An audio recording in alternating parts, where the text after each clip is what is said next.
നമ്മളൊരു സാധനം ഒരാൾക്ക്, ഇപ്പം നമ്മളൊരു ഒരു ഡ്രസ്സ് വാങ്ങി, നമുക്ക് ഇഷ്ടപ്പെട്ട് വാങ്ങിയതാണ്. ധരിച്ചു നോക്കുമ്പോൾ അത് നമുക്ക് അത്ര ഫിറ്റല്ല എന്ന് പലരും പറഞ്ഞു. നമ്മൾ തന്നെയല്ല പറയാം, വേറെ ആരെങ്കിലും പറയാം, നമ്മൾ ഇഷ്ടപ്പെട്ട് വാങ്ങിയതാണല്ലോ. അപ്പോൾ അത് വേറെ ആൾ പറഞ്ഞു, പിന്നെ ഇതെന്താക്കണം? അപ്പം അത് വേസ്റ്റാക്കി കളയാം എന്നതല്ലല്ലോ ശരി. അത് ഒരു പക്ഷെ വേറെ ആൾക്കത് ചിലപ്പോൾ ഇഷ്ടപ്പെടും, അത് കൊടുക്കാം, ഇഷ്ടത്തിൽ കൊടുക്കുക, അതൊക്കെ നല്ല കാര്യം തന്നെയാണ്. ഇവിടെ അതൊന്നല്ല പറയുന്നത്. ഇവിടെ പറയുന്നത് വേറൊരു സംഗതിയാണ്. ഇപ്പം നമ്മൾ ഈ സക്കാത്ത് തന്നെ നിങ്ങൾ ആലോചിച്ച് നോക്കൂ. 2.5% സക്കാത്ത് കൊടുക്കേണ്ടത്. എല്ലാത്തിനുമല്ല, 5 ഉറുപ്പിന്റെയും 10 ഉറുപ്പിന്റെയും ഒക്കെ ഉണ്ട്. അപ്പൊ ഈ 2.5%-ത്തിലേക്ക് ഒപ്പിക്കാനാണ് സാധാരണ നമ്മളെ മനസ്സ് പറയാൻ. എന്ത് കൊടുക്കുന്നത് മുഴുവൻ. ഒരാൾ ചോദിക്കും, അത് ഇന്നാക്ക് കൊടുക്കാൻ പറ്റുമോ, ഇന്നതിന് കൊടുക്കാൻ പറ്റുമോ എന്നൊക്കെ ചോദിക്കുമ്പോൾ, അങ്ങനെ സംശയമൊന്നും ഇല്ലാത്ത തന്നെ കൊടുക്കാൻ ഇഷ്ടം പോലെ 2.5% കൊടുക്കാൻ ഇവിടെ ആളുണ്ട്. അതങ്ങനെ കൊടുക്കുകയും ഒരു സംശയം ഇല്ലാത്തതിന് വേറെ 97-ൽ നിന്ന് 1% കൊടുക്കുകയും ചെയ്താൽ മതി. ഈ 2 തന്നെ ഒപ്പിക്കണം അല്ലേ? അപ്പൊ ഈ കൊടുക്കുക എന്ന് പറയുന്നത് ഒരു മനസ്സാണ്. ഇൻഫാഖ് ഫീ സബീലില്ലാഹ്, അള്ളാഹുവിന്റെ മാർഗത്തിൽ കൊടുക്കുക, ഇതൊരു മനസ്സാണ്. അതിനോട് ഇഷ്ടമുള്ള ആളുകൾ, അതിൽ നല്ല നീയത്തുള്ള ആളുകൾ നല്ലത് കൊടുക്കും. അങ്ങനെയാണത്. ഞാൻ കഴിഞ്ഞ ക്ലാസ്സിൽ തന്നെ പറഞ്ഞു തോന്നുന്നു. ഇനിയിപ്പോൾ 500 കൊടുക്കാൻ നമ്മൾ വിചാരിച്ചു നിൽക്കുക, എന്നാൽ തന്നെ പേഴ്സിൽ ഏറ്റവും ഈങ്ങിയ നോട്ട് എടുത്തിട്ട്, കാരണം അതങ്ങ് പോയിക്കോട്ടെ, അങ്ങനെയല്ലല്ലോ.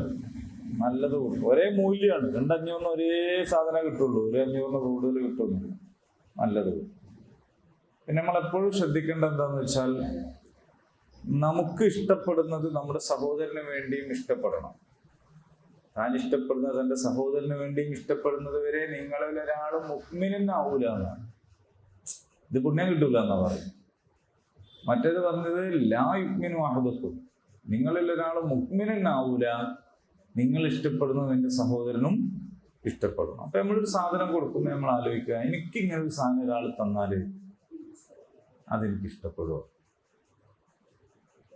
മറ്റേതിപ്പോ ഞാൻ കൊടുക്കുമ്പോൾ അയാൾ വാങ്ങുന്നത് അയാൾക്ക് വേറൊരു നിവൃത്തിയില്ലാത്തതുകൊണ്ടാണ് അല്ലേ? ഒരു മാർഗം അയാൾക്കില്ല.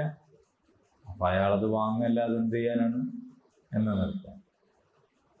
അപ്പോൾ ഈ വാങ്ങുന്ന ആളുടെ ഇഷ്ടവും അയാളുടെ അഭിരുചിയും അയാളുടെ താല്പര്യവും അയാളുടെ റാഹത്തും തൃപ്തിയും ഒക്കെ ഒരു പ്രധാനപ്പെട്ട ഘടകമാണ്.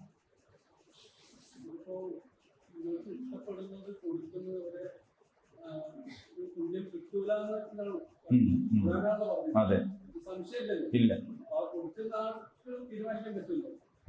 അപ്പൊ അതില് ഇവിടെ ചോദിച്ച ചോദ്യം പൊതുവിൽ അങ്ങനെ തന്നെയാണ് ചെയ്യുക. പക്ഷെ നമുക്ക് വേണ്ടാത്തൊരു സാധനം ഉണ്ടായെന്താക്കുന്നുള്ളതാണ്. അത് കൊടുത്താൽ കൂലി കിട്ടുമോ എന്നാണ്. സ്വാഭാവികമായിട്ടും നെയ്യത്തനുസരിച്ച് കൂലിയൊക്കെ കിട്ടും. പക്ഷെ കൊടുക്കേണ്ടത് ശരിക്കും എന്താണ്?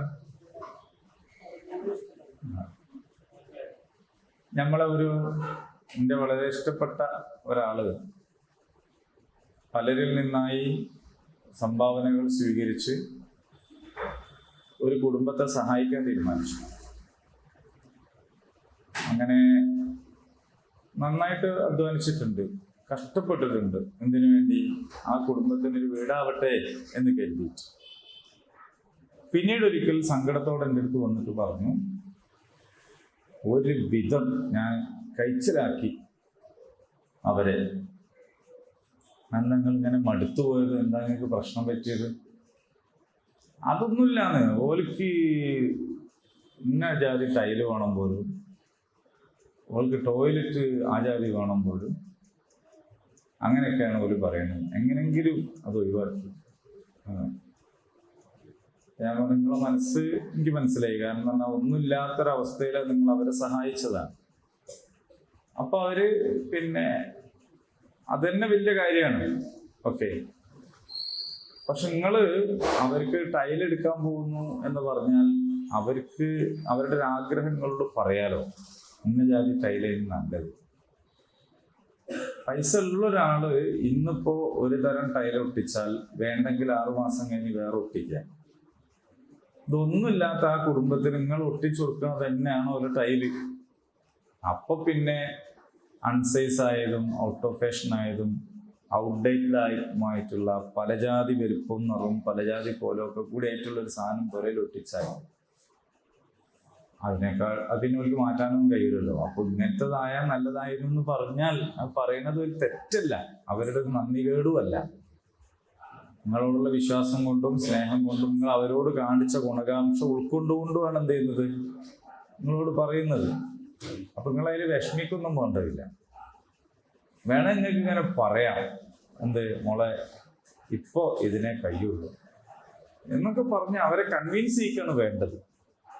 അല്ലെങ്കിൽ ഏതായാലും ഈ പിരിവെടുത്തിന് രണ്ടാളോടുകൂടി ചോദിച്ചാൽ പേരും കൂടി കിട്ടുമെങ്കിൽ ഓർക്ക് ഇഷ്ടപ്പെട്ടത് വാങ്ങിക്കൊടുക്കുകയാണ് നല്ലത്. നമ്മളെപ്പോഴും മലയാളത്തിലൊരു ചൊല്ലുണ്ട്, വെറുതെ കിട്ടുന്ന പശുവിന്റെ പല്ല് എന്നാണെന്നോ എണ്ണണ്ടാന്നോ എന്നത് എന്തിനാണ് കിട്ടുന്നത്? ദാനം കിട്ടിയ പശുവിന്റെ പല്ല് എണ്ണരുത് എന്നല്ലേ? അതങ്ങ് വാങ്ങി വെച്ചാൽ മതി എന്നതാണ്. വാങ്ങി വെക്കാം. പക്ഷേ ഇപ്പൊ നമ്മൾ ഒരാൾ കല്യാണത്തിന് പിയാപ്പിൾക്ക് കുപ്പായം എടുത്ത് കൊടുക്കുക, അയാൾക്കൊരു ഇഷ്ടക്കേടൊക്കെ ഉണ്ടാവൂലേ? നമ്മളൊരു പെണ്ണിന് കല്യാണ ഡ്രസ്സ് എടുത്ത് കൊടുക്കുകയാണ്, പാവാണ്, നിർധനയാണ്, സാധുവാണ്, പിരിവിട്ട് കല്യാണം നടത്തുകയാണ്, ഒക്കെയാണ്. ആ പുതിയൊന്നിനും ഒരു ആഗ്രഹമൊക്കെ ഉണ്ടാവൂലേ? അവർക്ക് ആകെ ഇല്ലാത്തത് എന്താണ്? പൈസ മാത്രമാണ്. ആഗ്രഹങ്ങൾക്ക് കുറവൊന്നുമില്ലല്ലോ. അപ്പൊ ഒരാൾക്ക് അത്യാഗ്രഹം ഉണ്ടാവരുത്, അവനാന് കഴിയാത്തത് മോഹിക്കരുത് എന്നതൊക്കെ ശരിയായതോടൊപ്പം ഒരു അടിസ്ഥാന ആഗ്രഹം ഒരു മനുഷ്യനുണ്ടാവൂലേ? അപ്പൊ ഏതായാലും നമ്മൾ വാങ്ങിക്കൊടുക്കാൻ തീരുമാനിച്ചാൽ അവർക്ക് ഇഷ്ടമുള്ളത് വാങ്ങിക്കൊടുക്കലല്ലേ നല്ലത്. നമ്മക്കാണ് അങ്ങനെ ഒരാൾ വാങ്ങിത്തരുന്നെങ്കിൽ നമ്മൾ ഇഷ്ടപ്പെടൂല, ഇഷ്ടക്കേട് നമ്മൾ പറയും. കാരണം നമ്മളടുത്ത് ഉള്ളത് കൊണ്ട് നമ്മൾ എന്ത് ചെയ്യും? ആ സ്വാതന്ത്ര്യം നമ്മൾ ഉപയോഗിക്കും. മറ്റാളത്ത് ഇല്ലാത്തത് കൊണ്ട് അയാൾക്കത് പറയാൻ കഴിയില്ല. അപ്പൊ അതുകൊണ്ട് ഒരാൾക്ക് കൊടുക്കുമ്പോൾ അവരെ സന്തോഷിപ്പിക്കുകയും നല്ലത് കൊടുക്കുകയും ചെയ്യുക എന്നൊരു സംഗതി. ഇപ്പൊ ഫിഖിന്റെ കിതാബിൽ സക്കാത്തിനെ കുറിച്ച് പോലും പറയുന്നത് എന്താന്ന് വെച്ചാൽ, നിങ്ങൾ ഒരാൾക്ക് കച്ചവടം തുടങ്ങി കൊടുക്കുകയാണ് സക്കാത്ത് കൊണ്ട്. അങ്ങനെയാണെങ്കിൽ പച്ചക്കറി കച്ചവടം ചെയ്യുന്ന ആൾക്ക് തുടങ്ങി കൊടുക്കേണ്ടത് പച്ചക്കറിക്കടയാണ്. സ്വർണ്ണക്കട ആണ് തുടങ്ങി കൊടുക്കുന്നതെങ്കിൽ സ്വർണ്ണ കച്ചവടം അറിയുന്ന ഒരാൾ പൊളിഞ്ഞ് പാളീസായി നിൽക്കുകയാണെങ്കിൽ അയാൾക്ക് നിങ്ങൾ ഒരു കടലവണ്ടി ഇട്ടെടുത്തിട്ട് കാര്യമില്ല. അപ്പൊ നമ്മളെ ചോദ്യം എന്താന്ന് വെച്ചാൽ, സക്കാത്തിന്റെ പൈസ കൊണ്ട് ഇപ്പൊ സ്വർണ്ണക്കൂടി തുടങ്ങി കൊടുക്കണോന്നാണ്.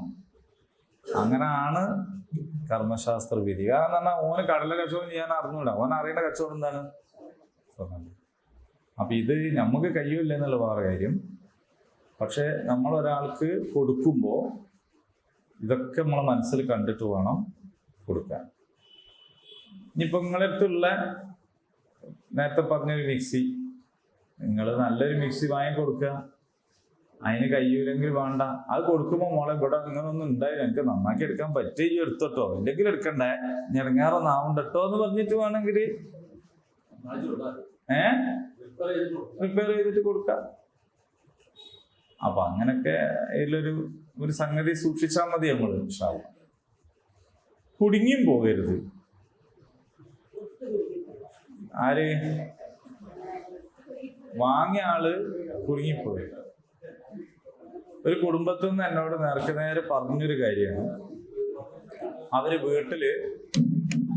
വീട്ടില് നല്ലൊരു സ്റ്റവ് വാങ്ങാൻ തീരുമാനിച്ചു. ഇത് കുറ്റ്യാടിയിൽ ഉണ്ടായൊരു അനുഭവം ഞാൻ പറയുന്നു. ആ താത്ത പറഞ്ഞില്ലേ, സ്റ്റവ് വാങ്ങാൻ തീരുമാനിച്ചു. ഓൽക്ക് അവരുടെ സ്റ്റവിനെ കുറിച്ചൊരു സങ്കല്പമൊക്കെ ഉണ്ട്, ഇങ്ങനത്തെ സ്റ്റവ് വാങ്ങണം എന്നൊക്കെ ഉണ്ടാവും വിചാരിച്ചോളൂ. ഇപ്പൊ പല ജാതിയില്ലേ. അപ്പൊ ആണ് ഇക്കാക്ക കയറി വരുന്നത്. കാക്ക പറഞ്ഞാലും ഗ്യാപ്പുള്ള കാക്ക. എന്താ ഇവിടെ ഒരു ചർച്ച, ഒരു ഗൂഢാലോചന, തമാശക്ക് ചോദിച്ചാണ്. ഒന്നുമില്ല കാകെ, ഒരു സ്റ്റവ് വാങ്ങണം, അതിനുള്ള പുറപ്പാട്. എന്തിനാ പറയലുണ്ടല്ലോ ഒന്ന് ആരോ വരല് മൂപ്പര വരല്. ഒന്നും വേണ്ടാന്ന് പേർക്ക് പറയാൻ കഴിയുമോ നേരം? ഇല്ല. മൂപ്പര ഉടനെ വിളിച്ച്, എടാ ആ സ്റ്റവ് കൂടെ എടുത്തോണ്ട് പോകും.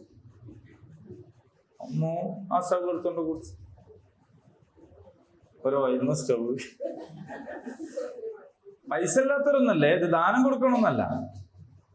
സ്റ്റവില് വീട് തന്നെ വാങ്ങാൻ പൈസ ഉള്ള ഒരാളാണ്.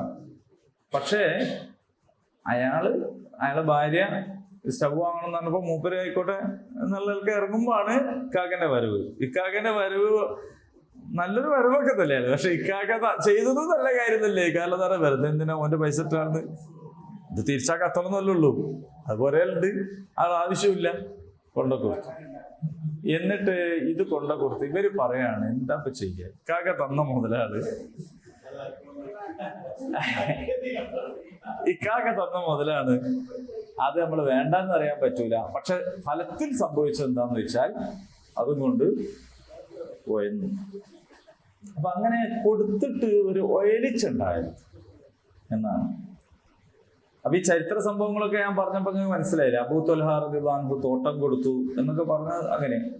ഏറ്റവും ഇഷ്ടപ്പെട്ടത് നല്ലത് കൊടുത്തു. ഇനി നമ്മൾ ഇന്ന് ഓതിയ ആയത്തുകളിലേക്ക് നമുക്ക് പോകാം. എന്താന്ന് വെച്ചാല് അതിനൊരു പശ്ചാത്തലമുണ്ട്. നബി തിരുമേനി സ്വല്ലല്ലാഹു അലൈഹി വസല്ലം അള്ളാഹുവിന്റെ ദൂതരാണ് എന്ന് അവകാശപ്പെട്ട്, വെറുതെ അവകാശപ്പെട്ടല്ലോ, ഉള്ളത് തന്നെ ഹക്കാണ്. അപ്പൊ അവിടെയുള്ള ജൂതന്മാരും ക്രൈസ്തവരും ഒക്കെ ഇതിനെങ്ങനെങ്കിലും ഒന്ന് നിഷേധിക്കണമല്ലോ. കാരണം അള്ളാന്റെ ദൂതനാണെങ്കിൽ പിന്നെ ഇവര് പറയുന്ന സംഗതികളൊക്കെ ക്യാൻസൽ ആയി പോരും. ഇപ്പൊ ഹുദൈബിയ സന്ധിയിൽ തന്നെ അള്ളാന്റെ റസൂലും ഖുറൈശികളും തമ്മിലുള്ള കരാറിന് എഴുതിയപ്പോ ഉടനെ ഖുറൈശികൾ പറഞ്ഞാൽ പറ്റൂല. അതെന്താ പറ്റൂല അറിയാൻ കാരണം, നിങ്ങൾ അള്ളാന്റെ റസൂലാണെന്ന് പറഞ്ഞാൽ പിന്നെ ഇതിലൊക്കെ വലിയ കാര്യമുണ്ടോ? നിങ്ങൾ പറയണ നമ്മൾ കേൾക്കാന്നല്ലേ ഉള്ളൂ. നിങ്ങൾ അള്ളാന്റെ റസൂലാണല്ലോ അംഗീകരിക്കാത്തത്, അതുകൊണ്ട് അത് എഴുതാൻ പറ്റൂല, മുഹമ്മദ് ബിൻ അബ്ദുല്ലാന്ന് എഴുതിയാൽ മതി എന്ന് പറഞ്ഞു. എന്നാ ഞാനും സമ്മതിക്കൂല പറഞ്ഞിട്ടുണ്ടെങ്കിൽ ആ കരാർ നടക്കൂല. അപ്പൊ എന്നാ ആയിക്കോട്ടെ, മുഹമ്മദ് ബിൻ അബ്ദുല്ല, അതിൽ തെറ്റൊന്നുമില്ല, അബ്ദുല്ലാന്റെ മോൻ തന്നെയാണ്, അതിന് സംശയമില്ല. അങ്ങനെ അപ്പൊ ഈ റസൂലാണ് എന്ന് പറയുന്നതിനെ ഒന്ന് നിഷേധിക്കണം എന്ന് വിചാരിച്ചിട്ടാണ് ഇവർ പലജാതി വാദങ്ങളുമായിട്ട് വരുന്നത്. അപ്പൊ പുതിയൊരു വാദം ഇവർ പറയാണ്, നിങ്ങൾ റസൂല് ആണെങ്കിൽ അള്ളാഹ് മുമ്പിറക്കിയ ദൂതന്മാരുമായിട്ടൊക്കെ നിങ്ങൾക്ക് ബന്ധമുണ്ടാവുമല്ലോ, വലിയൊരു തുടർച്ചയാണ് അങ്ങനെയുള്ള അവകാശപ്പെടും. അങ്ങനെയാണെങ്കിൽ മുമ്പുള്ള ഒരു ഒട്ടകത്തെ തിന്നലില്ലേ, മൊയലിറച്ചി തിന്നൂലേ? നിങ്ങളിതെല്ലാം തിന്നുന്നുണ്ടല്ലോ, ഒട്ടകം. അപ്പോ പിന്നെ എന്ത് നബിയ? അപ്പൊ അള്ളാഹ് വിലക്കിയ സാധനങ്ങളൊക്കെ നിങ്ങൾ തിന്നുന്നുണ്ടെങ്കിൽ പിന്നെ നിങ്ങൾ എന്ത് നബിയാണ്? നബിയല്ല. അപ്പൊ അതുകൊണ്ട് നിങ്ങൾ നബിയല്ല എന്ന് പറയാം. അപ്പൊ ആ വാദത്തെ ഗണ്ണിച്ചുകൊണ്ട് അള്ളാഹു പറയാണ്, കുല്ലു ത്വാമി കാന ഹല്ലൻ ലിബനി ഇസ്രാഈൽ. കുല്ലു ത്വാം, എല്ലാ ഭക്ഷണവും, ബ്രാക്കറ്റിൽ നബി സല്ലല്ലാഹു അലൈഹി വസല്ലം കഴിക്കുന്ന, അങ്ങനെയുള്ള വാക്കില്ല, പക്ഷെ ഉദ്ദേശം അതാണ്. കാരണം സാഹചര്യം, സന്ദർഭം അതാണ്. നബി സല്ലല്ലാഹു അലൈഹി വസല്ലം കഴിക്കുന്ന, അനുവദിച്ച എല്ലാ ഭക്ഷണവും ഹില്ലൻ ലിബനി ഇസ്രാഈൽ, ഇസ്രായേൽ സമൂഹത്തിനും ഹലാലായിരുന്നു.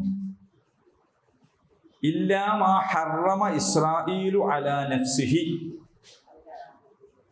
ഇസ്രായേൽ സ്വന്തത്തിന് നിഷിദ്ധമാക്കിയ കാര്യങ്ങൾ ഒഴികെ, മിൻ ഖബൽ, മുമ്പ്, അൻ തുനസ്സല തൗറാത്ത്, അൻ തുനസ്സല തൗറാത്ത്, തൗറാത്ത് ഇറങ്ങുന്നതിന് മുമ്പ്, തൗറാത്ത് ഇറങ്ങുന്നതിന് മുമ്പ് ഇസ്രായേൽ സ്വന്തത്തിന് ചില സംഗതി നിഷിദ്ധാക്കിയിരുന്നു. അപ്പൊ അവിടെ ഇസ്രായേൽ എന്ന് പറയുന്നത് ഇസ്രായേൽ സമൂഹത്തെ കുറിച്ചാണോ ഇസ്രായേൽ അലൈഹിസ്സലാമിനെ കുറിച്ചാണോ എന്ന് അഭിപ്രായ വ്യത്യാസം. ഇസ്രായേൽ നബി ഉണ്ടല്ലോ, അതെങ്ങനെ ഇസ്രായേൽ നബി ഇല്ലേ? അതാ ഇസ്രായേൽ നബി യാക്കൂബ് നബിയുടെ പ്രകൃതം. അങ്ങനെ ഓരോരുത്തർക്കും ഓരോന്നോട് ഇഷ്ടക്കേടൊക്കെ ഉണ്ടാവൂലേ?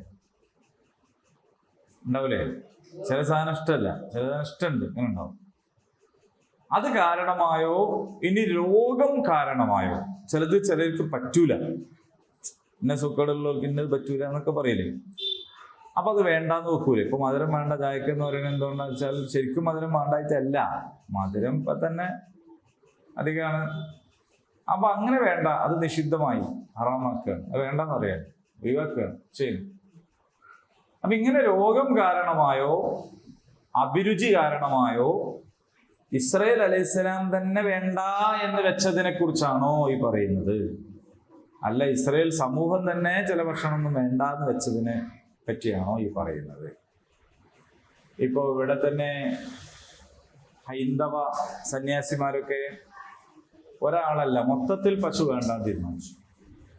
യഥാർത്ഥത്തിൽ അവരുടെ പുരാണങ്ങളിലൊക്കെ എന്തുണ്ട്, പശു ഇറച്ചി തിന്നുന്നതും ബ്രാഹ്മണന്മാര് പശു ഇറച്ചി കഴിക്കുന്നതും ഒക്കെ ഉണ്ട്.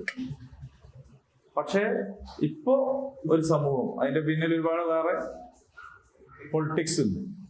അപ്പൊ അങ്ങനെ അവര് വേണ്ടാന്ന് വെച്ചു. അപ്പൊ അവരോട് വേദം നിഷിദ്ധമാക്കിയതല്ല അത്, അവര് സ്വയം തന്നെ വേണ്ടാന്ന് വെച്ചു. അപ്പൊ ഒരു സ്വാമിനോട് ചോദിക്കുന്നുണ്ട്, ഈ പശു ഇറച്ചി കഴിക്കുന്നതിനെ കുറിച്ച് എന്താണ് നിങ്ങളുടെ അഭിപ്രായം? സ്വാമി പറയുന്നുണ്ട്, കഴിക്കണവര് കഴിച്ചോട്ടെ, അല്ലാത്തവര് കഴിക്കണ്ട. നമ്മൾ ഏതായാലും കഴിക്കില്ല, നമുക്കത് ചിന്തിക്കാൻ പോലും പറ്റൂല.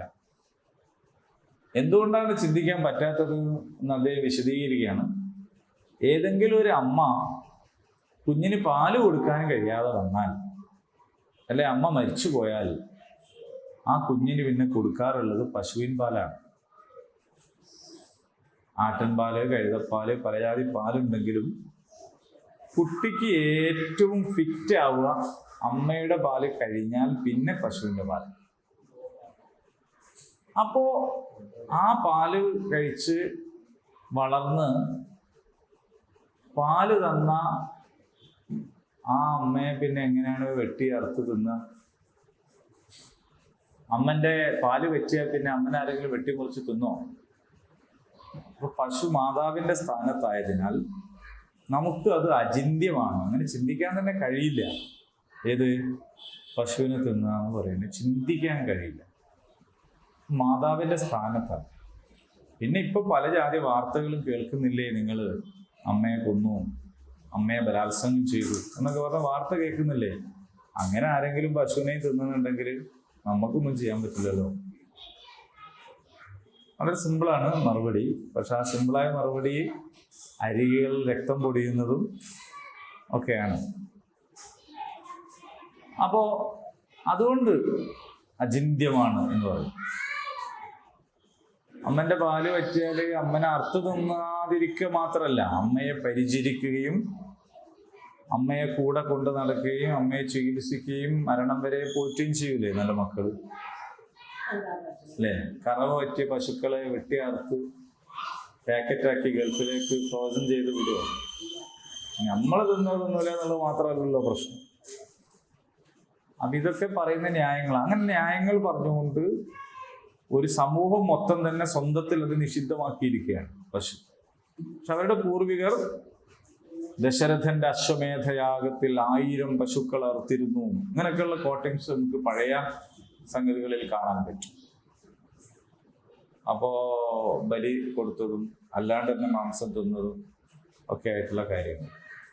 അപ്പൊ അല്ലാഹു റബ്ബുൽ ഇസ്സത്ത് നമുക്ക് പാലിനും ഇറച്ചിക്കും ഒക്കെ വേണ്ടി പടച്ച ഒന്നാണിത്. ആടിനെയും പശുവിനും ഒക്കെ.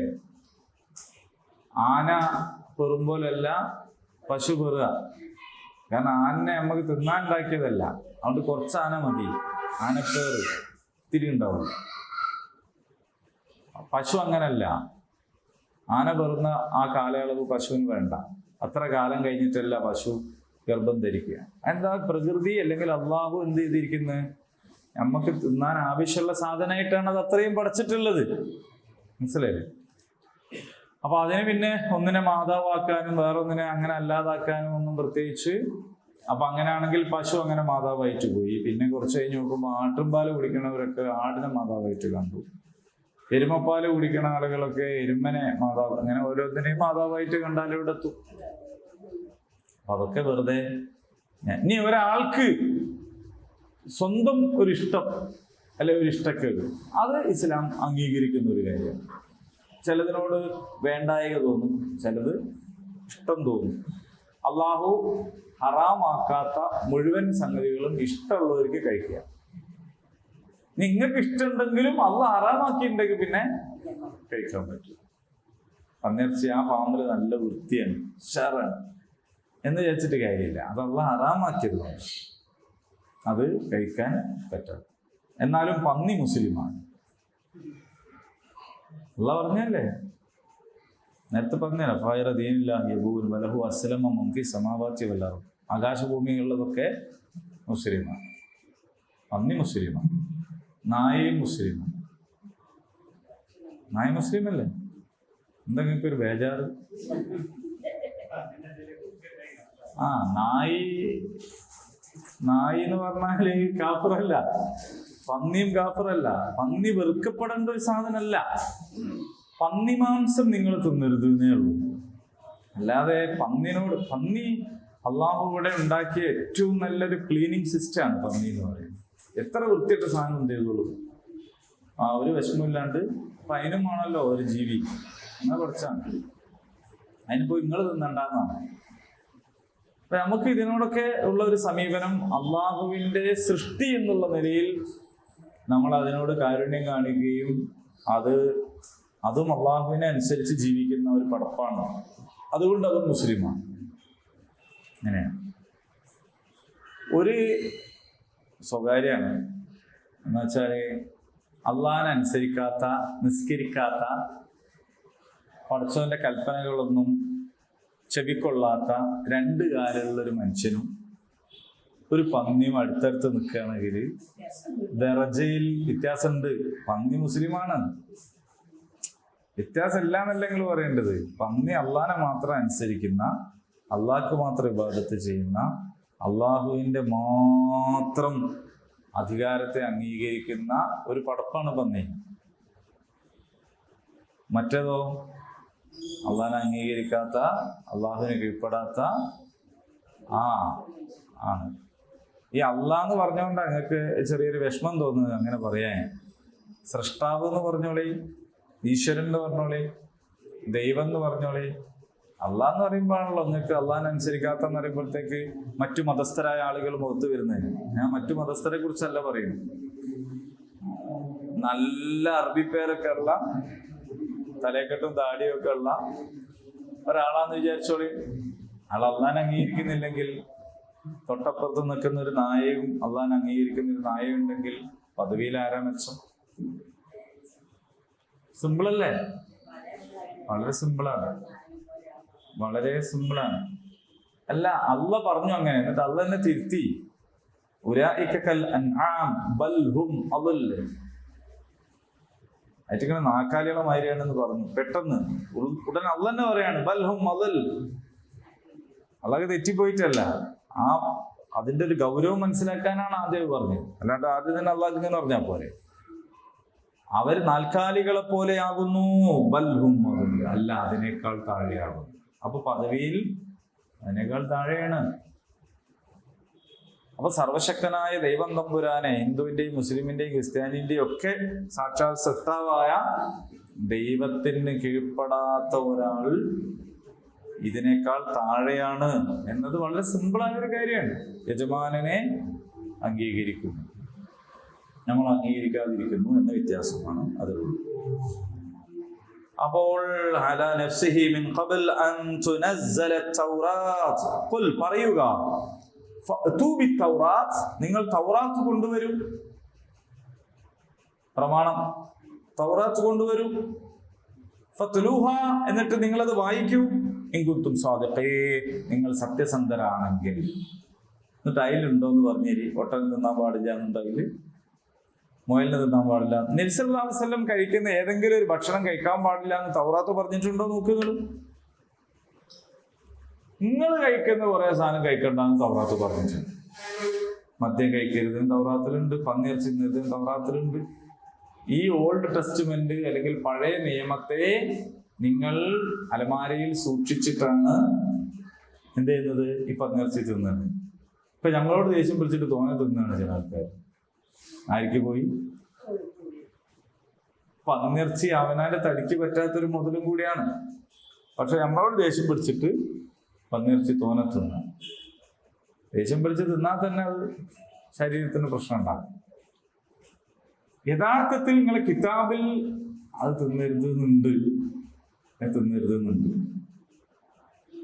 പക്ഷെ നിങ്ങള് ആ പ്രമാണം കൊണ്ടുപോകുക. അപ്പൊ മുഹമ്മദ് നബി സല്ലല്ലാഹു അലൈഹി വസല്ലം ഭക്ഷിക്കുന്ന എന്തെങ്കിലും ഒന്ന് അള്ളാഹു വിരോധിച്ചിട്ടുണ്ടെങ്കിൽ അത് നിങ്ങളെ തൗറാത്തിൽ കാണും. നിങ്ങളെ കയ്യിലല്ലേ തൗറാത്ത് ഉള്ളത്, അത് കൊണ്ടുപോവാ എന്ന് അള്ളാഹു പറയാം.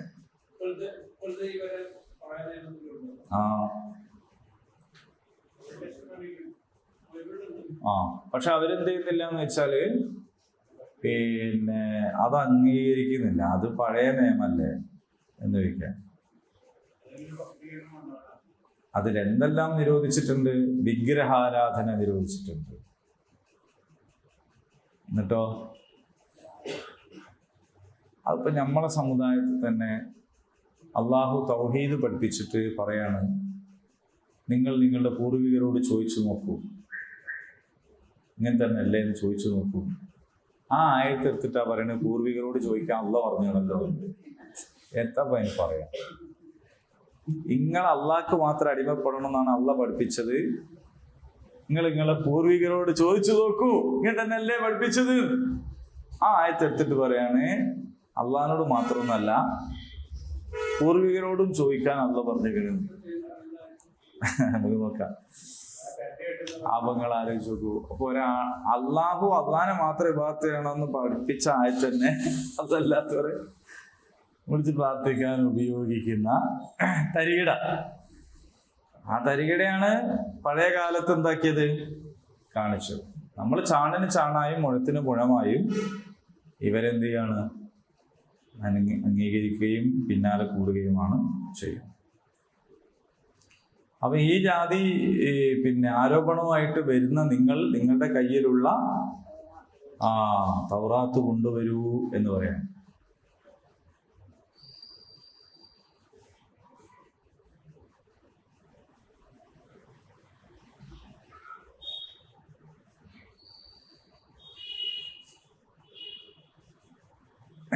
പിന്നെ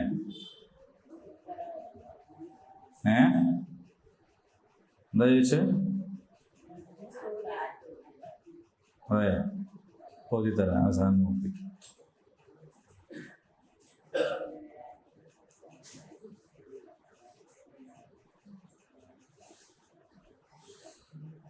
ഓക്കെ.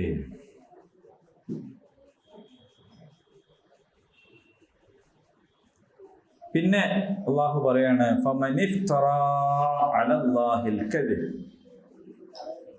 ആരെങ്കിലും കള്ളം കെട്ടിച്ചമക്കുകയാണെങ്കിൽ, അള്ളാഹുവിന്റെ പേരിൽ കള്ളം കെട്ടിച്ചമക്കുകയാണെങ്കിൽ, മിൻ ബഅദി ദാലിക്, അതിനുശേഷവും, ഫഉലൈക ഹുമുൽ ളാലിമൂൻ, അവരാകുന്നു അക്രമികൾ എന്ന് പറയാം. അള്ളാഹുവിന്റെ പേരിൽ കള്ളം കെട്ടിച്ചമക്കുകയാണ് ചെയ്യുന്നതെങ്കിൽ അവരാകുന്നു അക്രമികൾ. ഖുൽ, പറയുക, സദഖല്ലാഹ്, അല്ലാഹ് പറഞ്ഞതാണ് സത്യം. ഫത്തബിഊ, നിങ്ങൾ ഇത്തിബാഅ് ചെയ്യുക, പിന്തുടരുക, മില്ലത്ത ഇബ്രാഹിം ഹനീഫ, ഹനീഫായ, ഋജുമാനസനായ, നിർമ്മല ഹൃദയനായ, അള്ളാഹുവിലേക്ക് മാത്രം ചാഞ്ഞവനായ ഇബ്രാഹീമിന്റെ ചര്യ നിങ്ങൾ പിന്തുടരുക. അപ്പൊ ഇവിടെ ക്രിസ്ത്യാനികളും ജൂതന്മാരും മക്കാ മുശ്രിക്കുകളും എല്ലാവരും ആരംഗീകരിക്കുന്നുണ്ട്? ഇബ്രാഹിം നബിനെ അംഗീകരിക്കുന്നുണ്ട്. അങ്ങനെയാണെങ്കിൽ ആ ഇബ്രാഹിം നബിയുടെ മില്ലത്താണ് നിങ്ങൾ പിന്തുടരേണ്ടത്. ഇബ്രാഹിം മില്ലത്ത് നിങ്ങൾ പിന്തുടരുക. ആ ഇബ്രാഹിമി മില്ലത്തിൽ യഥാർത്ഥത്തിൽ എന്താണ് നിഷിദ്ധമെന്നും എന്താണ് അനുവദനീയമെന്നും ഒക്കെ പറയുന്നുണ്ട്. ഞാൻ ഈ ബൈബിൾ ഒന്ന് നോക്കിയതിൻ്റെ ഇടയിൽ, അപ്പൊ അതില് ലേവ്യ പുസ്തകം 11:7-8 പന്നി അത് കുളമ്പ് പിളർന്നതും കുളമ്പ് രണ്ടായി വിഭജിക്കപ്പെട്ടതുമെങ്കിലും അയവിറക്കുന്നില്ല. അത് നിങ്ങൾക്ക് അശുദ്ധം. ഇവയുടെ മാംസം നിങ്ങൾ തിന്നരുത്, ഇവയുടെ ശവം തൊടുകയുമരുത്, ഇവ നിങ്ങൾക്ക് അശുദ്ധം. 1. 2 ആവർത്തന പുസ്തകം 14:8. പന്നി അത് കുളമ്പ് പിളർന്നതെങ്കിലും അയവിറക്കുന്നില്ല, അത് നിങ്ങൾക്ക് അശുദ്ധം. അതിൻ്റെ മാംസം നിങ്ങൾ തിന്നരുത്, അതിൻ്റെ ശവം തൊടുകയുമരുത് എന്ന് ഒന്നിലേറെ സ്ഥലത്ത് അത് പറഞ്ഞിരിക്കുകയാണ്. അപ്പൊ ഇങ്ങനെ പറഞ്ഞതുകൊണ്ടാണ് യഹൂദികൾ വന്നിരുന്നത്. ഇതേ വരികൾ കൊണ്ടാണ്. ജൂതന്മാര് പന്നി കഴിക്കൂലല്ലോ, അതിന്റെ കാരണം അതാണ്. പക്ഷെ ഇവരെന്ത് ചെയ്യുന്ന വെച്ചാൽ പൗലോസ് എന്ന് പറയുന്നൊരു കക്ഷി എന്ത് ചെയ്തു വെച്ചാൽ ഇതെല്ലാം സെറ്റാക്കി കൊടുത്തു. ഇവരെന്താക്കിയെന്ന് വെച്ചാല് മൊത്തം മാറ്റിയല്ലോ, ഇതിന്റെ അലകും പിടിയും മാറ്റി. സത്യത്തിൽ പാവങ്ങളാണ് ക്രിസ്ത്യാനികൾ. അവരെ കയ്യിലുള്ള സകലതും ഈ ചങ്ങാതി മാറ്റിക്കളഞ്ഞു. അതുപോലെ ജുമാ മാറ്റി. അതിലപ്പുറം എന്ത് പറയാനാണ്? ശനിയാഴ്ച എന്നുള്ളത് മാറ്റി ഞായറാഴ്ച ആക്കി. വിഗ്രഹത്തെ കൊണ്ടുവന്നു. അങ്ങനെ 3-1 ശരിക്കും പറഞ്ഞാൽ ജൂതന്റെ നിസ്കാരവും നമ്മളെ നിസ്കാരവും തമ്മിൽ വലിയ സാദൃശ്യമുണ്ട്. അതിനേക്കാൾ സാദൃശ്യം ഉണ്ടാവണ്ടേ ക്രിസ്ത്യാനികളുമായിട്ട്? കാരണം മൂസാ നബിക്ക് ശേഷമാണ് ഈസാ നബി വരുന്നത്. മൂസാ നബി പഠിപ്പിച്ചു കൊടുത്തതും നമ്മൾ ചെയ്യുന്നതും തമ്മിൽ വലിയ സാദൃശ്യമുണ്ട്. അതിൻ്റെ ഇടയിലുള്ള ഈസാ നബി പഠിപ്പിച്ചു കൊടുത്തായിട്ട് മറ്റേനേക്കാളും സാദൃശ്യം ഉണ്ടാകണ്ടേ. പക്ഷെ ഇല്ലാത്തത് എന്തുകൊണ്ടാന്ന് വെച്ചാൽ അവർ ഈ പഴയ നിയമത്തിൽ നിന്ന് 10 കമാൻഡ്സ്, അതുപോലെ തന്നെ അവർക്ക് ഇറക്കി കൊടുത്ത കിതാബുകൾ, ഇവരുടെ എല്ലാ സംഗതികളിൽ നിന്ന് ഇവരെ മാറ്റിക്കളഞ്ഞു. എന്നിട്ട് മദ്യം പാടില്ല, ഹറാമാണ് എന്ന് വിധിച്ച പഴയ നിയമത്തിന് പകരം പള്ളിയിൽ നിന്ന് തന്നെ വീഞ്ഞു കൊടുക്കാൻ തുടങ്ങി. നിങ്ങൾ ആലോചിച്ച് നോക്കൂ. അപ്പൊ അവര് സത്യത്തിൽ അവരുടെ കയ്യിൽ നിന്ന് മതം കൈമോശം വന്നവരാണ്. ചിലത് കയ്യിൽ നിന്നും പോകാറില്ല. ഇപ്പൊ ട്രംപിന്റെ കയ്യിൽ നിന്നും പോയി, അതേമാതിരി ചിലത് കയ്യിൽ നിന്നും പോകും. പിന്നെ വേറെ ആരാണ് അത് കൊണ്ട് നടക്കുക, അതിൽപ്പെട്ടതാണ്. സെന്റ് പോൾ, വിശുദ്ധ പൗലോസ്.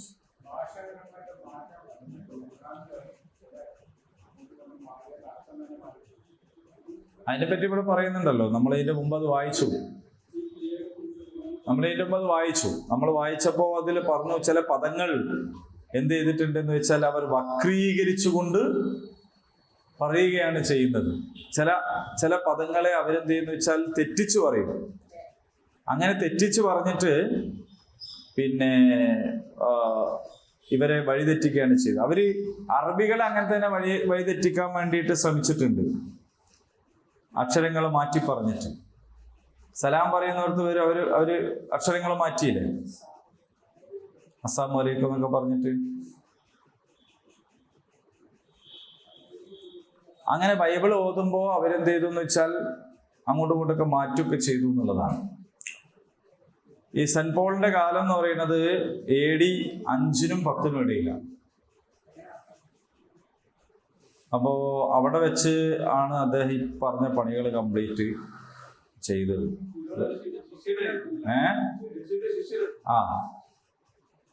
അതാണ് സംഭവം.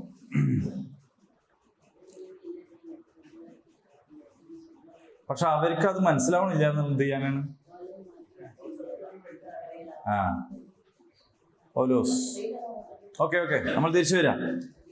അപ്പൊ രണ്ടാമത്തെ പിന്നത്തെ ഒരു വാദം എന്താന്ന് വെച്ചാല്, നീ അപ്പോ കുൽ സദഖല്ലാഹു ഫത്തബിഉ മില്ലത ഇബ്രാഹിമ ഹനീഫ വമാ കാന മിനൽ മുശ്രിക്കീൻ.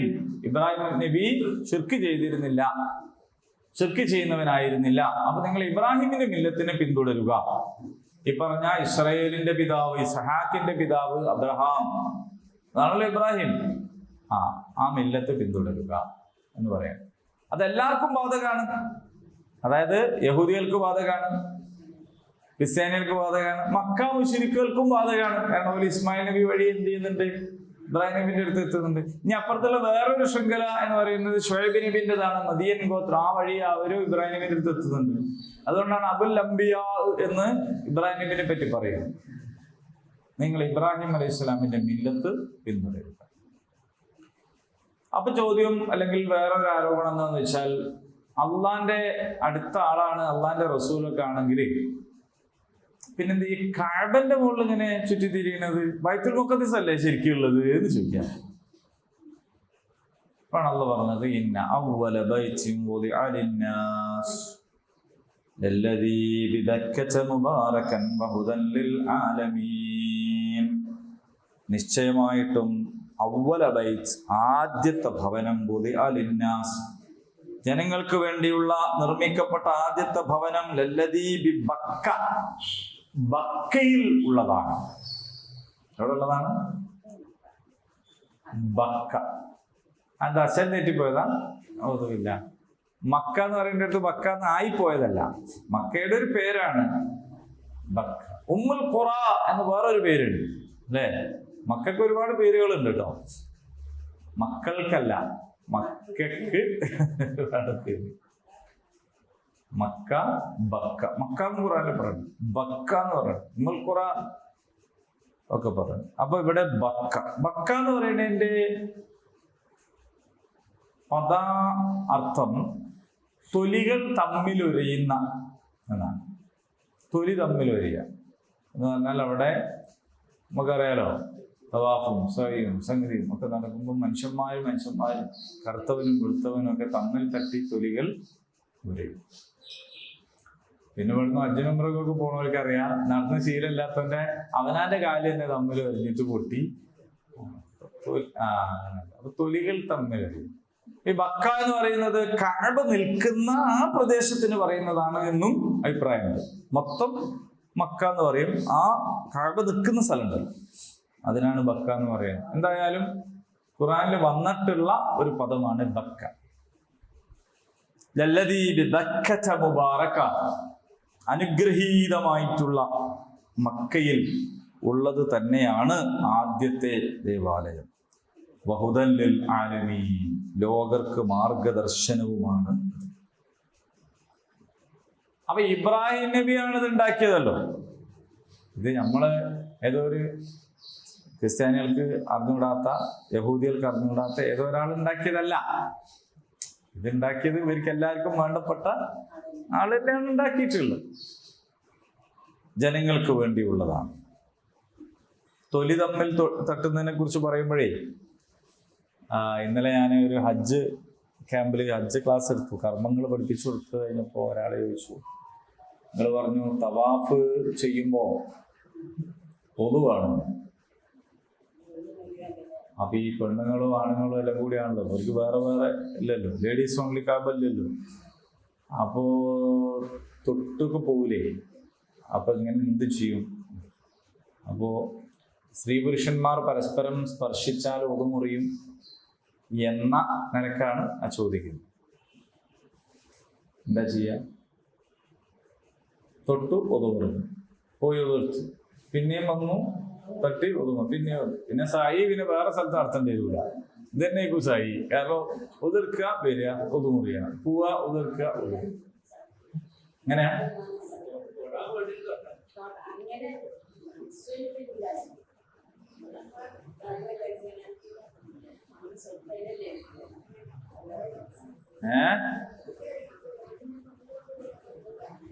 എന്താക്കൂ? മൊത്തം പോയോ? അപ്പൊ ഷാഫി മദ്ഹബ് അനുസരിച്ച് ഉദു മുറിയും. സ്ത്രീയും പുരുഷൻ, ഭാര്യയും ഭർത്താവും തൊട്ടാൽ തന്നെ ഉദു മുറിയും. പിന്നെ അപ്പുറത്തെ പേരെ ഭാര്യനെ തൊട്ടാൽ പിന്നെ എല്ലാവരും മുറിയില്ല. അവനാര് ഭാര്യനെ തൊട്ടാൽ ഉദു മുറിയും. പിന്നെ വേറൊരുത്തന്റെ ഭാര്യനെ തൊട്ടാൽ പറയാനുണ്ടോ?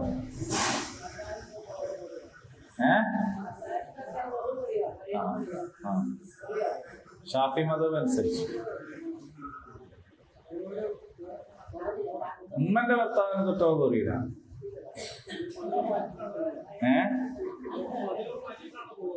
അതെ, ആപ്പന്റെ ഭാര്യനെ തൊട്ടാലും മുറിയില്ല. അതേസമയം അവനാന്റെ ഭാര്യനെ ഭർത്താവിനെ തൊട്ടോ അത് മുറിയുന്നതാണ് ഷാഫി. ഇനി വിഷയം എന്താന്ന് വെച്ചാല്, ഖുറാനിലൊരു ആയത്തുണ്ട്, നിങ്ങൾ സ്ത്രീകളെ സ്പർശിക്കുകയും പിന്നീട് വെള്ളം ലഭിക്കാതെ വരികയും ചെയ്താൽ തൈമം ചെയ്യണം. അപ്പോ ആ ആയത്തിന്റെ വിശദീകരണമായിക്കൊണ്ടാണ് ഇത്തരം വിധികൾ വന്നിട്ടുള്ളത്. അപ്പൊ അവിടെ മസ്സ, സ്പർശിച്ചു എന്ന പദമാണ് ഉപയോഗിച്ചത്. അപ്പൊ സ്പർശിക്കുക എന്ന് പറഞ്ഞാൽ, അപ്പൊ സ്ത്രീകളെ സ്പർശിച്ചു, പിന്നെ നിങ്ങൾക്ക് വെള്ളം കിട്ടിയില്ല എന്ന് പറഞ്ഞാൽ പിന്നെ ഉതെടുക്കാനൊന്നും കഴിഞ്ഞില്ല, അപ്പൊ നിങ്ങൾ തയമം ചെയ്യാൻ പറഞ്ഞു. അപ്പൊ ഉതെടുക്കാൻ മാത്രമല്ല വെള്ളം കിട്ടാത്ത, കുളിക്കാനും വെള്ളം കിട്ടിയില്ല. അപ്പോൾ നിങ്ങൾ എന്ത് ചെയ്താൽ മതി? തയമം ചെയ്യും. അപ്പൊ അതിന്റെ അർത്ഥം സ്ത്രീകളെ തൊട്ടാ കുളിക്കണം എന്നാണ്.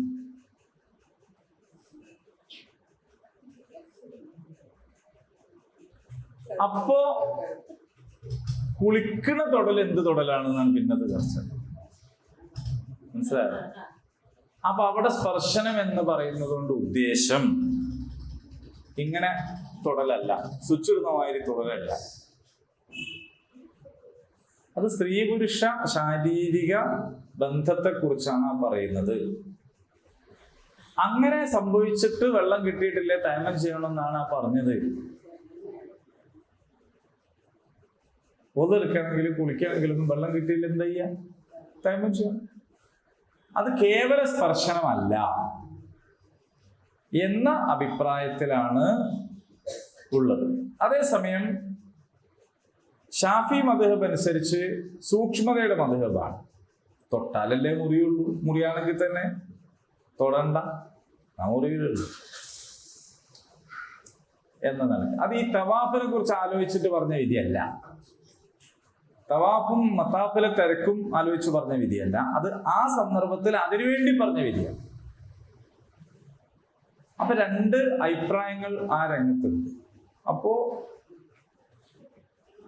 കേവലമായ ഒരു സ്പർശനമോ, നടന്നു പോകുമ്പം തട്ടിപ്പോകലോ, അല്ലെങ്കിൽ എന്തെങ്കിലും സംഗതി ഒന്നുമല്ല. സ്ത്രീ പുരുഷ ശാരീരിക ബന്ധത്തെക്കുറിച്ചാണ് അവിടെ സ്പർശനം എന്ന് ഉദ്ദേശിച്ചിട്ടുള്ളത്. അതുകൊണ്ട് എന്താണ്, അന്യ പെണ്ണിനെ പോയി തൊടാൻ പാടില്ല, വേറെ കേസ്. പക്ഷെ തൊട്ടു പോയാൽ എന്താവൂല? ഒന്നു മുറിയില്ല എന്നതാണ് മറ്റു മദ്ഹബുകൾ. അപ്പോ അറിയാതെ നടന്നു പോകുമ്പോൾ കൈ തട്ടിപ്പോവുക എന്നൊക്കെ പറയുന്നത് കൊണ്ട് ഉദു നഷ്ടപ്പെടുകയില്ല. ഭാര്യനെ തൊട്ടാലും എന്തായാലും അതുകൊണ്ട് തന്നെ മുറിയില്ല.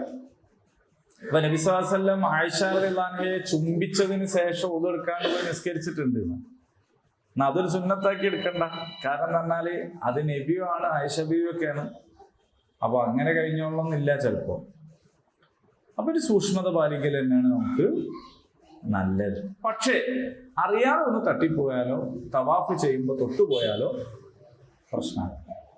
അതുകൊണ്ടാണ് മൻസൂർഖ പറഞ്ഞ എന്താന്ന് വെച്ചാല്, അവിടെ ചെല്ലുമ്പോ ഇവിടെ ഷാഫി മദ്ഹബിൽ കണിശത പാലിക്കുന്ന ആളുകൾ പോലും അവിടെ വെച്ച് എന്ത് പറയും? നമ്മൾ ഇവിടുന്ന് മദ്ഹബ് മാറുകയാണ് എന്ന് പറയും. ഇവിടെ ഷാഫി മദ്ഹബിൽ കണിശത പാലിക്കുന്ന ആളുകൾ പോലും അവിടെ ചെന്നാൽ ഉസ്താദ്മാര് പറയും നമ്മളിവിടെ മദ്ഹബ് മാറുകയാണ് എന്ന് പറയും. എന്നിട്ട് അവര് പറയും, അല്ലെ നമ്മളങ്ങനെ അതിനെ ചെറുതായി കണ്ടിട്ട് കാര്യമില്ല, അവര് പറയും നിങ്ങൾ ഉദു ചെയ്യുന്നതിന് മുമ്പ് തന്നെ എന്ത് ചെയ്യണം? മദ്ഹബ് മാറണം. കാരണം ഉദു എടുക്കുമ്പോ ഷാഫി മദ്ഹബ് ആണെങ്കിൽ ആ ഉദു എങ്ങനെ മുറിയും? ഹനഫി മദ്ഹബിലാണ് നിങ്ങൾ ഉദർത്തതെങ്കിൽ മാത്രമാണ് മുറിയാതുള്ളൂ. ഇതൊക്കെ ക്ലാസ് എടുക്കുന്നതും പഠിപ്പിക്കുന്നതുമായ കാര്യമാണ്.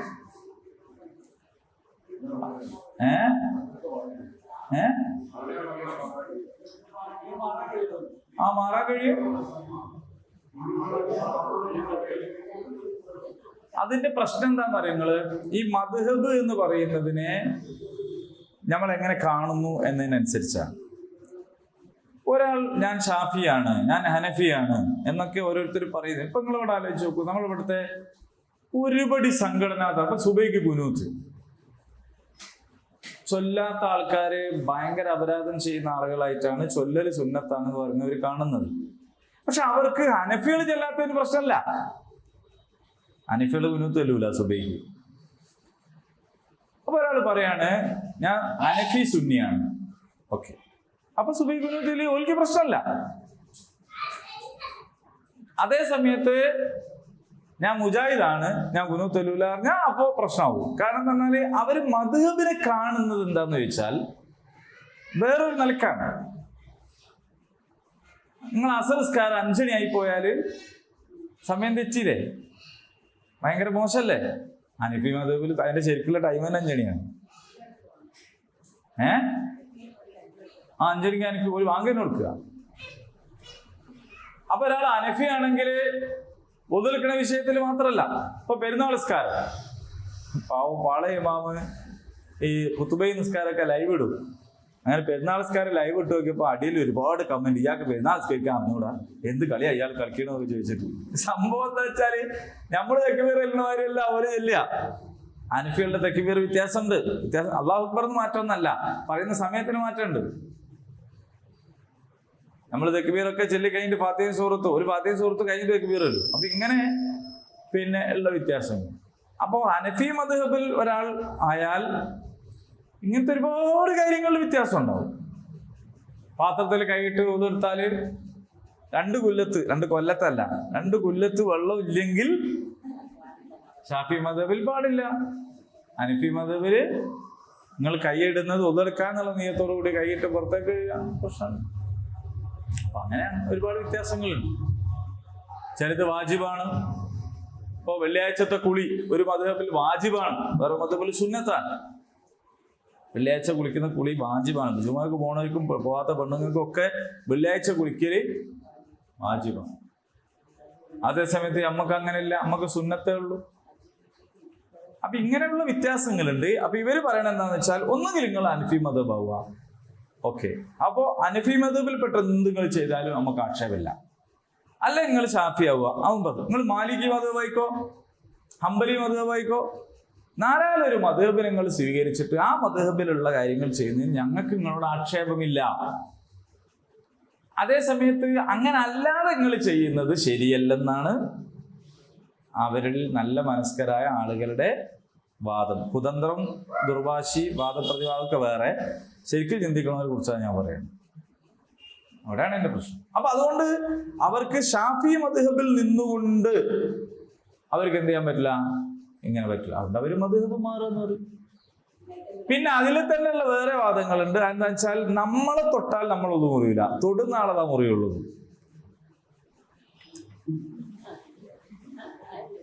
അപ്പൊ അതുകൊണ്ട് നമ്മളെന്ത് ചെയ്താൽ മതി, നമ്മളാരെയും തൊടാതെ ഉണ്ടാവും.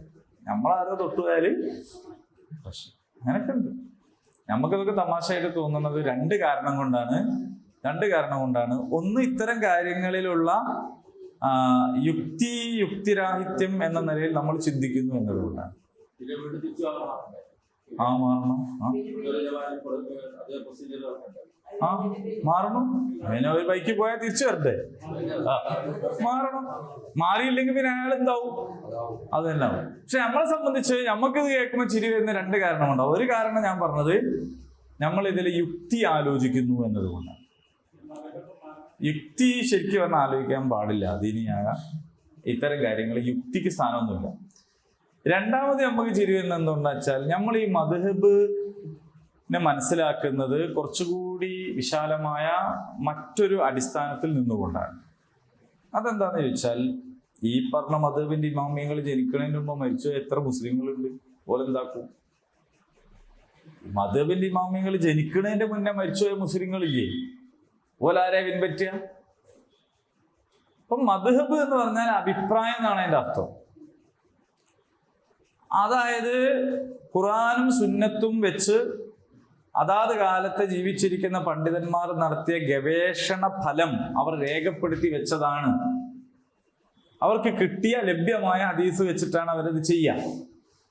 വേറെ ഒരു പണ്ഡിതൻ അയാൾ ഈ വിഷയങ്ങൾ പഠിച്ചു നോക്കുമ്പോൾ അയാൾക്ക് ചിലപ്പോൾ വേറെ 1-2 ഹദീസ് കിട്ടി നോക്കുമ്പോൾ അതും ഇതും തമ്മിൽ എന്താണ്, വിയോജിപ്പുണ്ടാകും. അപ്പൊ വിയോജിപ്പുണ്ടാകും, അദ്ദേഹത്തിന്റെ അഭിപ്രായം പറയും. പിന്നെ ഈ ഷാഫി മദ്ഹബ് എന്ന് പറയുന്ന എല്ലാം ഇമാം ഷാഫിൻ്റെതല്ല. ഇമാം ഷാഫിയുടെ ശിഷ്യന്മാരിൽ പലർക്കും ഷാഫി ഇമാമിന്റെ അഭിപ്രായത്തോടെ അഭിപ്രായം പിൽക്കാലത്ത് വന്നവര്. അപ്പൊ ആ അഭിപ്രായം കൂടി ഷാഫി മദ്ഹബായിട്ടാണ് അറിയപ്പെടുക. മനസ്സിലായോ? അപ്പൊ അതുകൊണ്ട് ഇത് പണ്ഡിതന്മാരുടെ അഭിപ്രായങ്ങളാണ്. അവര് പറഞ്ഞത് തന്നെ എന്താന്ന് വെച്ചാൽ, നിങ്ങളെ ഞങ്ങളുടെ അഭിപ്രായത്തിനപ്പുറത്ത് ഹദീസ് കണ്ടാൽ അത് സ്വീകരിക്കണം. പോലിക്കാൻ വാശിയൊന്നുമില്ല. സാക്ഷാൽ മദ്ഹബിന്റെ ഇമാമിയങ്ങൾ വേറെ നാട്ടിൽ പോയാല് അവിടുത്തെ പണ്ഡിതനെ അംഗീകരിക്കാറുണ്ടായിരുന്നു എന്നൊക്കെ പറയുന്നു. അബു ഹനീഫയുടെ നാട്ടിൽ പോയപ്പോൾ ഇമാം ഷാഫി കുനൂത്ത് ചൊല്ലിയില്ല എന്ന് പറയുന്നു. ഷാഫി ഇമാമിന്റെ അഭിപ്രായത്തിൽ സുബൈന്റെ കുനൂത്ത് മറന്നാൽ സാവിന്റെ സുജൂദ് ചെയ്യണം. നമ്മളതിനെ നിസ്സാരമായിട്ട് കാണാൻ പാടില്ല. കാരണം ഇമാം മുഹമ്മദ് ഇദ്രീസ് അഷ്ശാഫിഈ എന്ന് പറയുന്നത് ഇസ്ലാമിക ലോകത്ത് വലിയ സംഭാവന ചെയ്ത മഹാപണ്ഡിതനാണ്. നമ്മളെ സിമ്പിളാക്കരുത്. അപ്പൊ അദ്ദേഹം അതിനെക്കുറിച്ച് അങ്ങനെ ആ ഒരു കാഴ്ചപ്പാട് വെച്ച് പുലർത്തുന്നത് അദ്ദേഹം പഠിച്ചതിന്റെയും ബോധ്യത്തിന്റെയും അടിസ്ഥാനത്തിലാണ്. എന്നാൽ അബു ഹനീഫ ചെല്ലാർക്കാരനല്ല, അദ്ദേഹം പഠിച്ചതിന്റെ ബോധ്യത്തിലാണ് അദ്ദേഹം ചെല്ലാത്തത്. ഇത്രേ ഉള്ളൂ. നമുക്ക് ഏതും സ്വീകരിക്കാം. ഇപ്പൊ ഏത് പണ്ഡിതൻ, നമുക്ക് സ്വന്തം വിവരം ഉണ്ടെങ്കിൽ നമ്മൾ ചെയ്യേണ്ടത് ഖുർആൻ ആയത്തും ഹദീസിൽ നിന്നും നേരിട്ട് കാര്യങ്ങൾ മനസ്സിലാക്കാനാണ്. അതിനാണ് ഇജ്തിഹാദിനുള്ള കഴിവ് ഉണ്ടാവുക എന്ന് പറയുന്നത്. മുജ്തഹിദ് മുത്തലഖ് എന്ന് പറയും. അതിന് കഴിവില്ലെങ്കിൽ പിന്നെ നമുക്ക് ചെയ്യാൻ പറ്റുക പണ്ഡിതന്മാരോട് ചോദിച്ചിട്ട് ഓല് എന്താണോ പറഞ്ഞിരുന്നത് അത് ചെയ്യാം. അങ്ങനെ ചോദിക്കാൻ പറ്റുന്ന പണ്ഡിതന്മാർ നമ്മളെ നാട്ടിലെ മൗലവിമാരോടൊക്കെ ചോദിച്ചിട്ടല്ലോ ഓരോന്ന് ചെയ്യുന്നത്. നമ്മളെ നാട്ടിലെ നാടൻ മൗലവിമാരെക്കാട്ടിലും വിവരം എന്തായാലും അവർക്ക് ഉണ്ടാവും, മദ്ഹബിന്റെ ഇമാമിങ്ങൾക്ക് ഉണ്ടാവുമല്ലോ. അപ്പൊ അവര് പറയുന്നതനുസരിച്ച് നമുക്ക് ചെയ്യാം, കുഴപ്പമൊന്നുമില്ല. അങ്ങനെ ഏത് ചെയ്താലും അതിനാണ് തഖ്ലീദ് ചെയ്യാന്ന്. അപ്പൊ നമ്മളൊക്കെ മുഖല്ലിദീങ്ങളാണ്, നമ്മൾ തഖ്ലീദ് ചെയ്യുന്ന ആളുകളാണ്. നമ്മൾ നേർക്ക് നേരെ ഖുർആനിൽ നിന്നും ഹദീസിൽ നിന്നും നിയമവിധികൾ എടുക്കുന്നവരല്ല. ഇപ്പൊ നമ്മൾ ആരെങ്കിലും നിസ്കരിക്കുമ്പോൾ തക്ബീറത്തുൽ ഇഹ്റാം നിങ്ങൾ ഖുർആനിലോ ഹദീസിലോ കണ്ടിട്ടാണോ തക്ബീറത്തുൽ ഇഹ്റാം കെട്ടുന്നത്, കൈ ഇങ്ങനെ ഉയർത്തുന്നത്? ഇതൊക്കെ ഇമാമിങ്ങൾ പഠിപ്പിച്ചു തന്നിട്ടാണ്. അപ്പൊ ഇമാമിങ്ങൾ പഠിപ്പിച്ചു തന്നത് തഖ്ലീദ് ചെയ്യുന്നവരാണ് നമ്മളെല്ലാവരും. അങ്ങനെ മുന്നോട്ട് പോകാൻ നമുക്ക് കഴിയാം. അല്ലെങ്കിൽ നമുക്ക് എന്ത് വേണമെന്ന് വെച്ചാൽ അതിൻ്റെ അനുസരിച്ച് വിവരം വേണം. വിവരമുള്ള ആൾക്കാർക്ക് സ്വന്തം തന്നെ എന്ത് ചെയ്യാം, ഖുർആനിൽ നിന്നും ഹദീസിൽ നിന്നും കാര്യങ്ങൾ എടുക്കാം. പക്ഷെ ഖുർആൻ നാം കാര്യം എടുക്കുമ്പോൾ എന്ത് വേണം വെച്ചാൽ, നമ്മളൊക്കെ എടുക്കുകയാണെങ്കിൽ നമ്മളിപ്പോ ഒരു ആയത്ത് കണ്ട അതിൻ്റെ അകത്തുനിന്ന് ഒരു വിധി ഫവൈലുൽ മുസല്ലീൻ നിസ്കരിക്കണവർക്ക് നാശം എന്നാ പിന്നെ നിർത്തിക്കളയെന്ന് പറയുന്നു. കാരണം നമുക്ക് അതിന്റെ അപ്പുറത്തുള്ളത് അറിഞ്ഞുകൂടാത്തതിന്റെ പ്രശ്നമാണ് അല്ലേ? അപ്പൊ ഖുർആനിൽ ഒരു വിധി, ഖുർആന്റെ ഒരു ആയത്തിൽ നിന്നൊരു വിധി എടുക്കണമെങ്കിൽ 6236 ആയത്തുകളെ കുറിച്ചുമുള്ള അവഗാഹം വേണം. ഖുർആൻ ഹിഫ്ദ് ഉണ്ടാവണം, ആ ഖുർആന്റെ അവതരണ പശ്ചാത്തലം അറിയണം, അതിന് റസൂലിന്റെ കൊടുത്ത വിശദീകരണം അറിയണം. അങ്ങനെ അങ്ങനെ അങ്ങനെ ആ സംഗതികളെല്ലാം അറിഞ്ഞാലാണ് നേർക്ക് നേരെ അതിൻ്റെ അകത്തുനിന്ന് ഒരു വാക്കിന്റെ വിധി നമുക്ക് പറയാൻ പറ്റുള്ളൂ. അല്ലെങ്കിൽ വിധി പറയാൻ കഴിയും. ഇതാണ് ഓക്കെ. അപ്പൊ ഏതായാലും മദ്ഹബിനെ കുറിച്ച് നമ്മുടെ കാഴ്ചപ്പാട്, അത് ഇസ്ലാമിക ലോകത്തെ മഹാന്മാരായ അതുല്യ പ്രതിഭകളായ വലിയ പണ്ഡിതന്മാരാണ്. അവരുടെ അഭിപ്രായങ്ങൾ നമുക്ക് സ്വീകരിക്കാം. പക്ഷെ അത് ഇങ്ങനെ ഒരു മതം സ്വീകരിക്കുന്ന മാതിരി എന്താണ്, ഒന്നിൽ കൂടി അത് തന്നെ വേണം, പിന്നെ വേറെ ഒന്നിലേക്ക് പോകണം, പിന്നെ കണക്ഷൻ പിന്നെ മൊത്തം മാറ്റണം, അങ്ങനത്തെ ആവശ്യമൊന്നുമില്ല. നമുക്കൊരു വിഷയത്തിൽ ഷാഫി ഇമാമിൻ്റെതാണ് സ്വീകരിക്കുന്നെങ്കിൽ ഒരു വിഷയത്തിൽ ഹനഫി ഇമാമിൻ്റെ സ്വീകരിക്കാം, മാലിക് ഇമാമിൻ്റെ സ്വീകരിക്കാം, അംബലി ഇമാമിൻ്റെ സ്വീകരിക്കാം. ഇതൊന്നും അല്ലാത്ത മതബ് വേറെയുണ്ട്, അതൊക്കെ സ്വീകരിക്കാം. ഖുർആൻ ആയത്തിനും ഹദീസിനും എതിരാവാൻ പാടില്ല. അടിസ്ഥാനപരമായി അംഗീകൃതരായ മഹാപണ്ഡിതന്മാരായിരിക്കണം. നമ്മുടെ ഈ ലോക്കൽ ആളുകൾ അവരുടെ ഇഷ്ടത്തിന് എന്തെങ്കിലും പറയുന്നതല്ല സ്വീകരിക്കേണ്ടത്. അവരോട് നമ്മൾ ചോദിക്കും, ഇതാര് പറഞ്ഞാന്ന്. നമ്മളോട് ഒരാളൊരു വിധി പറഞ്ഞാൽ നമുക്ക് ചോദിക്കാം, അതാര് പറഞ്ഞ, ഇന്ന ആള് പറഞ്ഞ. അയാളോടും നമ്മൾ ചോദിക്കും, ആര് പറഞ്ഞ, ഇന്ന ഹദീസും കൊണ്ടാണ്, ഇന്ന ആയത്തും കൊണ്ടാണ്. ഓക്കെ. അപ്പൊ നമ്മൾ ശരിക്കും സ്വീകരിക്കുന്നത് എന്ത് തന്നെയാണ്? ആയത്തും ഹദീസും തന്നെയാണ്. ഒരാളൊരു അഭിപ്രായം പറഞ്ഞു, നമ്മളത് സ്വീകരിച്ചു. എന്തുകൊണ്ട്? അയാൾ പറഞ്ഞത് കൊണ്ട് സ്വീകരിച്ചു എന്ന് അള്ളാഹുവിന്റെ റസൂലിനെ മാത്രമേ പറ്റുള്ളൂ. അള്ളാഹു റസൂൽ അല്ലാത്ത ഒരാൾ, അത് ഇനി ആരായാലും ശരി, ഇത്ര വലിയ പണ്ഡിതനായാലും ശരി, അഖില ലോക പ്രസിഡന്റ് ആയാലും ശരി, അയാൾ പറഞ്ഞതുകൊണ്ടല്ല സ്വീകരിക്കുന്നത്. അള്ളാഹു റസൂലും പറഞ്ഞത് അയാൾ ചൂണ്ടിക്കാണിച്ചു തന്നാൽ അത് സ്വീകരിക്കും. അപ്പൊ നമ്മൾ ആര് തന്നെയാണ് സ്വീകരിക്കുന്നത്? അള്ളാഹു റസൂൽ. ഓക്കെ. അപ്പൊ അത് മുറിയില്ല എന്ന് ഞങ്ങൾക്ക് മനസ്സിലായിക്കണല്ലോ അല്ലേ?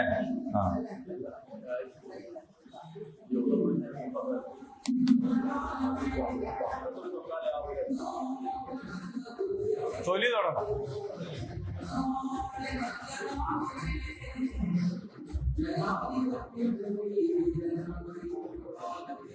തൊലി തുടങ്ങണം.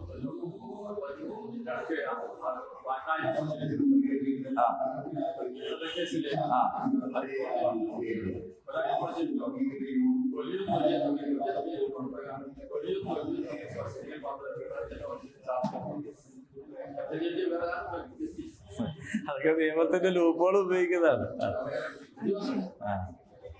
ശരി, എല്ലാരും ശ്രദ്ധിച്ച് മനസ്സിലാക്കിയില്ലേ? ഞാൻ ഈ പറഞ്ഞതിന്റെ അകത്ത് നിങ്ങൾ ഞാൻ വിചാരിച്ച തന്നെയാണോ എന്ന് തിരിഞ്ഞാൽ എനിക്കിപ്പോ നിങ്ങളെ മുഖം കാണുമ്പോ ചെറിയൊരു ആശങ്ക ഉണ്ട്.